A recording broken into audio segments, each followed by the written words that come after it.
cette journée doit faire partie des pires de leur vie. Il y a un an exactement, le 8 septembre 2022, les membres de la famille royale apprenaient la mort de leur matriarche, la reine Elisabeth II, à 96 ans. Un moment terrible pour eux, particulièrement pour ceux qui, comme le prince Harry, n'auront pas eu le temps de lui dire au revoir avant sa mort.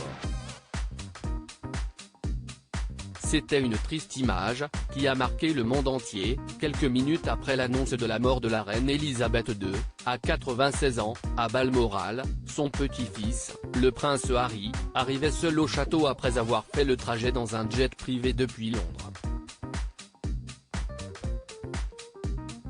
Mais surtout, bien après ses deux oncles, le prince Andrew et le prince Edward, sa tante, la duchesse Sophie et son frère, le prince William, qui étaient déjà arrivés depuis de longues minutes par un vol de l'armée britannique dépêché pour eux.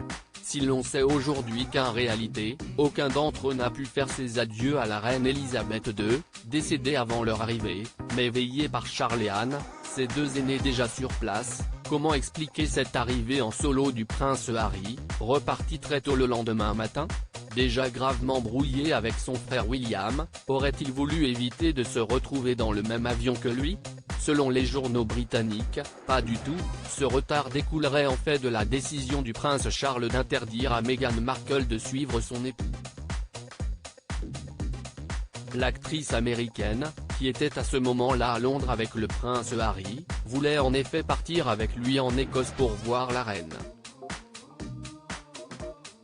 Mais le prince Charles aurait refusé, trouvant sa présence inappropriée alors que seuls les enfants, les gendres et belles-filles, et les petits-enfants étaient présents. Et tout cela aurait entraîné une longue dispute entre le père et le fils, qui aurait fait louper l'avion au prince Harry, très en colère. Pas de pièces rapportées.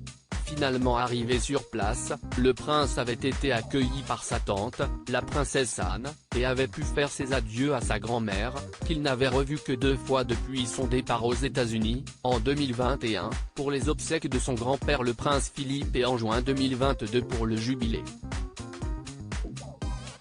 Il était ensuite parti rejoindre Meghan Markle dès le lendemain, sans attendre ses cousins et cousines, arrivés entre-temps. Mais comme lui, et comme le prince William, d'ailleurs, qui avait laissé Kate Middleton à Windsor avec leurs 3 enfants, tous avaient dû suivre la même règle, pas de pièces rapportées, ni d'enfants.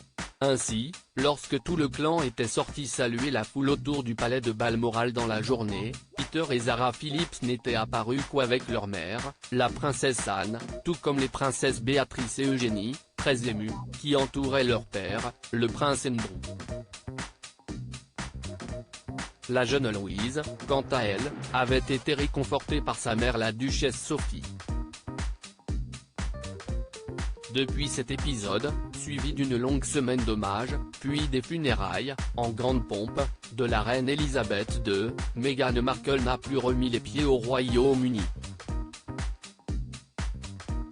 Et ne va pas le refaire de sitôt, alors que le prince Harry devrait arriver dans la semaine à Londres, elle a décidé de ne pas l'accompagner.